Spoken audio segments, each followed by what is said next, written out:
The unexpected visitors. Commander Sarah Chin stood in the observation deck of the Horizon Station, watching the stars through the massive viewport.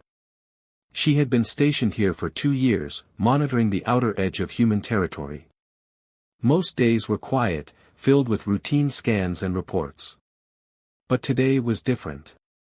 Today, something had appeared in their space that shouldn't be there. The quantum sensors had detected them first. A massive fleet of ships, appearing from nowhere like ghosts materializing in the void. Sarah had immediately called her team to the command center, and now they were all staring at the screens, trying to understand what they were seeing. The alien fleet was enormous. The computer counted over 4,000 vessels, each one larger than anything humanity had built. They hung in space like a dark cloud, perfectly arranged in patterns that looked almost ceremonial. Sarah had spent her entire career studying space phenomena, but she had never seen anything like this. Her second-in-command, Lieutenant Marcus Webb, stood beside her with his tablet. His face was pale, and his hands trembled slightly as he scrolled through the data. "Commander, I've finished the preliminary analysis. You need to see this." Sarah took the tablet and read through the information. The ships were using technology that seemed advanced at first glance, but something felt off. The energy signatures were unusual, not in a good way. They were using power systems that Earth had abandoned decades ago. Their propulsion drives were outdated by human standards. Even their weapons, which looked intimidating, were based on old plasma technology. Before Sarah could fully process what she was reading, the communication officer called out from across the room. "Commander, we're receiving a transmission. It's from the alien fleet. They're broadcasting on all frequencies." "Put it on screen," Sarah ordered, setting down the tablet and crossing her arms. The main display flickered and changed. An alien face appeared, and Sarah had to stop herself from taking a step back. The creature looked like something from a nightmare. Its skin was covered in thick scales that shimmered with a dark green color. Multiple eyes blinked independently across its face, and when it opened its mouth to speak, rows of sharp teeth were visible. Behind it, other aliens stood in formation, all wearing elaborate armor that seemed designed more for show than function. The alien's voice came through the translation system, deep and resonant.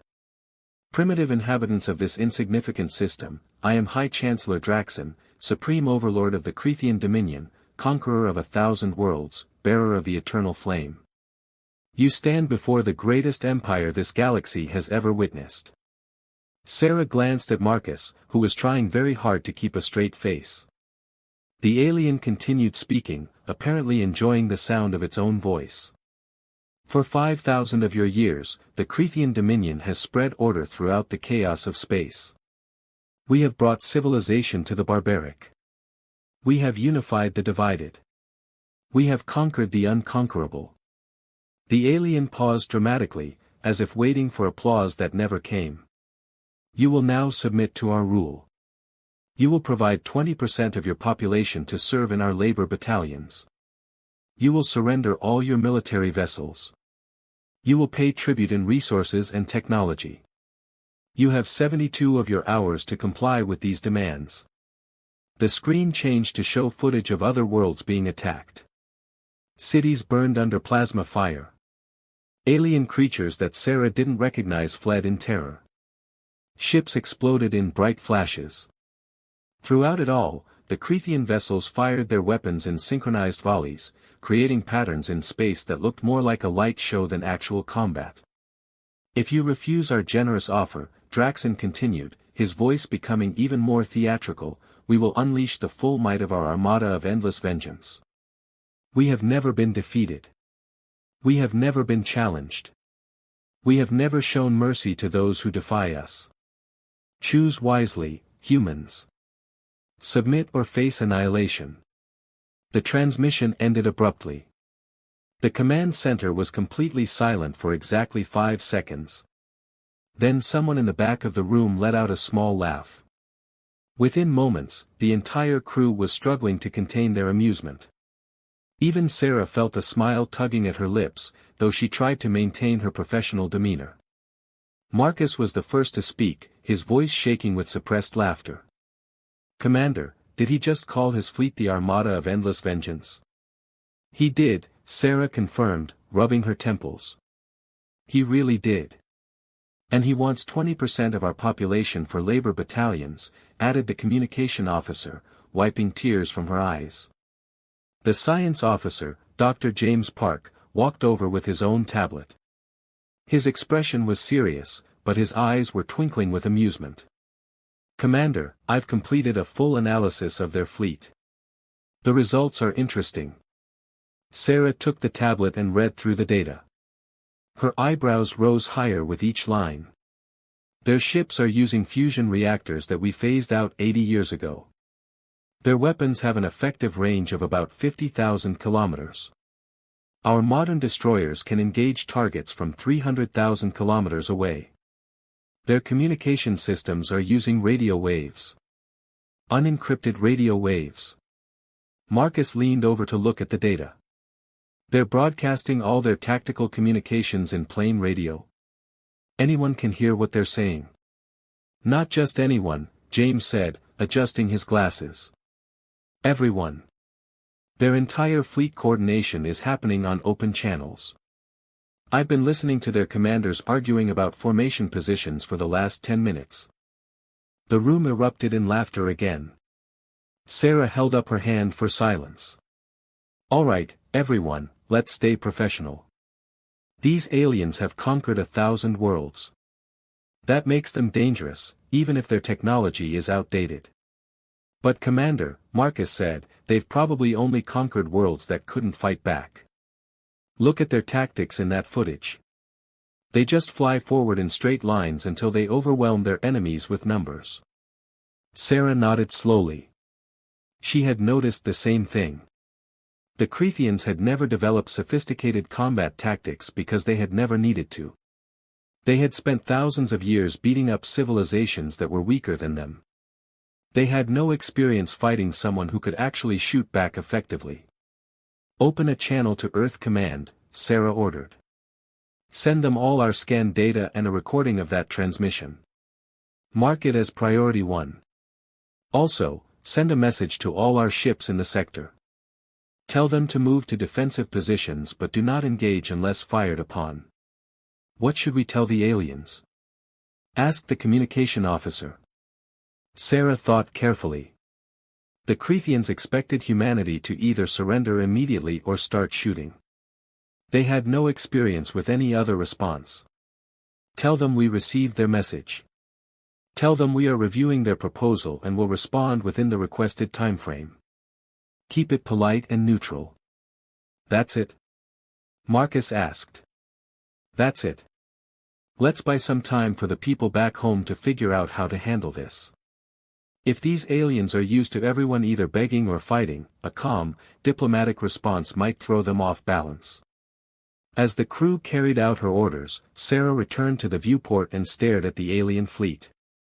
4,000 ships filled with creatures who thought they were the most powerful force in the galaxy. They had no idea what they had stumbled into. Humanity had faced countless challenges throughout its history. Wars, plagues, natural disasters, and the harsh reality of space travel had forged humans into survivors. Earth had united not through conquest but through cooperation. Human technology had advanced through innovation and necessity, not through bullying weaker species. The Crethians were about to learn a very important lesson. They were about to discover that there was a difference between being feared and being fearsome. They were about to find out what happened when a bully finally picked on someone their own size. Sarah smiled grimly at her reflection in the viewport. This was going to be very interesting indeed. The council convenes. 3 hours after the Crethian fleet's arrival, the emergency session of the United Earth Council began. President Elena Rodriguez sat at the center of the circular chamber, surrounded by holographic projections of leaders from every continent and major colony. The mood was tense but controlled. Humanity had faced existential threats before, and the council members knew how to keep their heads during a crisis. Admiral Thomas Blackwood stood at the presentation platform, his uniform crisp despite having been called from his bed in the middle of the night. He was 70 years old, with gray hair and a face weathered by decades of service, but his mind was as sharp as ever. He gestured to the holographic display showing the Cretan fleet, and the room fell silent. "Ladies and gentlemen," Admiral Blackwood began, his voice calm and measured, "we are facing what appears to be a standard extortion scenario on an interstellar scale. The Cretan Dominion has arrived with superior numbers and is demanding our surrender. However, the situation is not what it appears to be." He tapped a control, and the display changed to show detailed scans of the alien vessels. Based on analysis from Horizon Station and our deep space monitoring network, the Cretan fleet is technologically inferior to our forces in virtually every category. Their ships are larger, yes, but most of that size is decorative superstructure with minimal tactical value. "How inferior are we talking?" asked General Maria Santos, head of the Space Defense Force. She was a compact woman with dark eyes that missed nothing. Admiral Blackwood pulled up a comparison chart. "Their weapons have less than one-fifth the range of ours. Their shields cannot withstand sustained fire from our modern armaments. Their sensors are at least a century behind our current technology. Their ships are slower, less maneuverable, and their power generation is inefficient." President Rodriguez leaned forward in her chair. "Admiral, if their technology is so outdated, how have they conquered 1,000 worlds?" "The answer to that question tells us everything we need to know about the Crethians," Admiral Blackwood replied. "They've conquered 1,000 worlds because every civilization they encountered was weaker than them. They've spent thousands of years being the biggest fish in small ponds. They've never faced an opponent with equal or superior capabilities." The council chamber buzzed with quiet conversation. Dr. Lisa Zhang, head of the Scientific Advisory Board, raised her hand. "Admiral, I've reviewed the footage from their propaganda transmission. Their tactics are primitive. They rely entirely on overwhelming force and intimidation. There's no evidence of strategic innovation or adaptive combat doctrine." "Exactly," Admiral Blackwood agreed. "The Crethians have built an empire on fear and superior numbers. But fear only works on those who have reason to be afraid. And superior numbers mean nothing if you're bringing knives to a gunfight." Ambassador David Okonkwo, Earth's chief diplomatic officer, stood up. His tall frame and calm demeanor commanded attention. "Mr. President, Council members, I believe we have an opportunity here. The Crethians don't know we're more advanced than they are. We can use this to our advantage." "What are you proposing, Ambassador?" President Rodriguez asked. "Diplomacy, but from a position of hidden strength," Ambassador Okonkwo replied. "We respond to their ultimatum not with submission or aggression, but with questions. We ask for clarification on their demands. We request time to consult with our leadership. We engage them in dialogue that delays any military action while we prepare our response." "And what response would that be?" asked General Santos, her tone skeptical. "That depends on how the Crethians react to diplomacy," the ambassador said. "If they're willing to negotiate in good faith, we might be able to resolve this peacefully. If not, at least we'll have bought time to position our forces properly." Admiral Blackwood nodded in agreement. "Our fleet is currently spread across multiple systems. If we can delay the Crethians for even 48 hours, we can consolidate our forces and present them with a demonstration of our actual capabilities. A demonstration that might convince them to leave without a shot being fired." President Rodriguez stood and walked to the holographic display. She studied the Cretan fleet carefully, her face thoughtful. "How many ships would we need to defeat their fleet if it came to combat?" The admiral didn't hesitate. 30 of our modern battleships could destroy their entire armada. Maybe fewer if we catch them in their current formation. They're clustered too closely together, and their point defense systems are inadequate. The room fell silent as everyone absorbed this information. 4,000 alien warships could be defeated by 30 human vessels. The power imbalance was staggering, but in humanity's favor. "This changes everything," said Minister of Defense Patricia Kim. If we reveal our capabilities too soon, we lose our strategic advantage. But if we wait too long, we risk the Crethians attacking civilian targets. Then we don't wait, President Rodriguez said firmly. We act, but we act smart. Admiral, begin quietly mobilizing the fleet.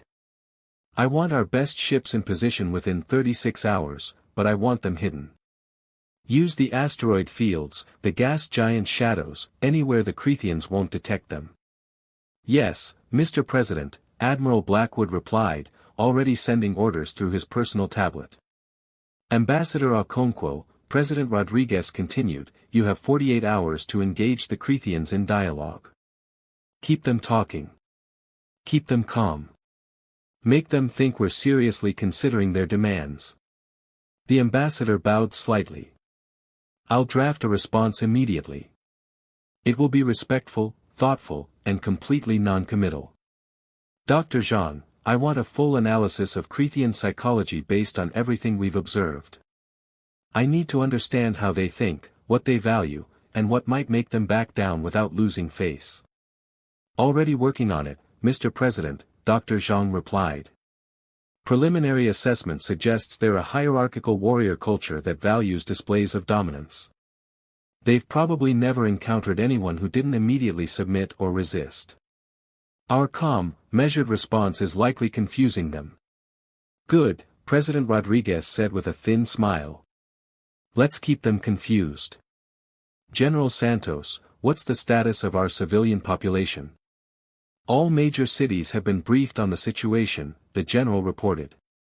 We're implementing evacuation protocols for orbital stations and exposed colonies, but we're keeping it quiet. The media has been asked to downplay the threat to prevent panic.